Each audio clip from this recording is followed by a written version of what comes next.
2년 전 창원시 먹는 수돗물에서 깔따구 유충이 발견됐던 일 기억하시죠? 이후 환경부는 수돗물 유충을 예방하기 위해 각 자치단체 정수장마다 여과장치 등의 설치를 지원하고 있는데요. 하지만 인증 제품 사용을 두고 자치단체마다 혼선을 빚고 있습니다.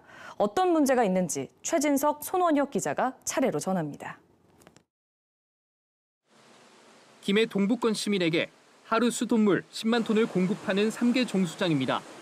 올해 깔따구 유충을 걸러내는 새 장치를 설치할 예정이었습니다. 특정 업체 제품 테스트도 마쳤습니다. 전체 사업비는 8억 원. 최종 계약을 앞두고 문제가 생겼습니다. 해당 제품이 수도용 자재 적합 인증, CP 인증을 받지 않은 사실이 드러난 겁니다. 김해시는 뒤늦게 해당 제품의 인증 때까지 최종 계약을 보류했습니다. 사후 인증을 받도록 해준 겁니다. 인증이 된 상태에서 계약이 되었어야 되는데 그 전에 미리 모든 게 진행이 되어 있고 계약이 미뤄진 그런. 창원 시민 35만 명에게 수돗물을 공급하는 다른 배수지도 비슷한 상황입니다. 약 2억 원을 들여 최근 설치한 여가망은 수돗물의 법적 위생안전 기준 KC 인증을 받지 않은 제품입니다.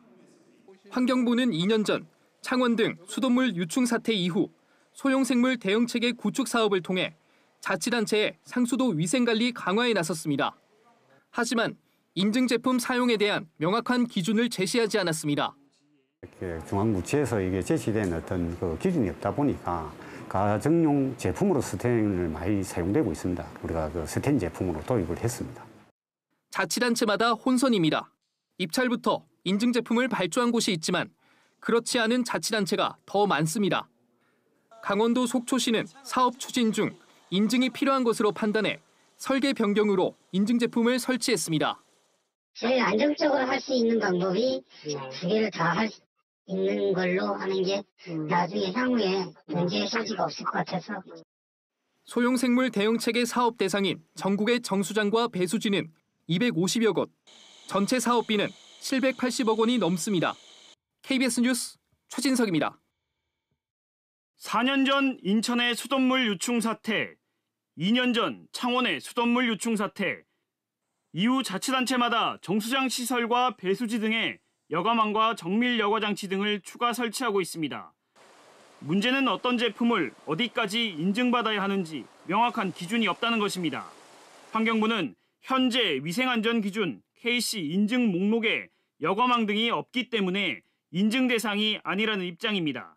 필요하다면 분류체계 개정을 종합적으로 검토하겠다고 밝혔습니다.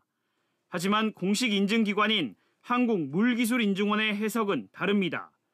환경부가 스테인리스 재질이면 괜찮다고 권고하기도 했지만 물기술인증원은 특정 재질로 인증 제외 여부를 판단할 일은 아니라는 입장입니다. 또 정수장 밖으로 나간 물에 접촉하는 수도용 제품의 경우 관련법에 따라 엄격한 위생안전 기준 KC 인증이 필요하다는 것입니다. 이미 정수장에서 나온 이후에 이제 배수지로 가서 거기서 이제 내려가는 거이지 않습니까? 배수지에 설치가 된다라고 하면 위생안전인증 대상으로 볼 수가 있습니다. 위생안전 기준 KC 인증은 페놀이나 납, 수은 등 오염물질 함유 여부를 측정해 이상이 없는지 확인하는 절차, 표준화하기 어려운 신규 자재와 제품의 성능을 따져보는 적합인증, CP 인증까지 따로 둔 것은 먹는 물의 안전성 때문입니다. 재질을 뭘 쓰냐에 따라기보다는 그 시스템 전체에 대한 안전성, 앞으로의 우리의 어떤 수질 대응이라든지 이런 시스템들이 새롭게 들어온다면 거기에 맞춰서 그 분리체계 추가를 또 필요하고요. 수돗물 공급 안전성을 강화한다면서도 미인증 제품이 사용되는 상황, 현장의 혼선이 이어지고 있습니다. KBS 뉴스 손원혁입니다.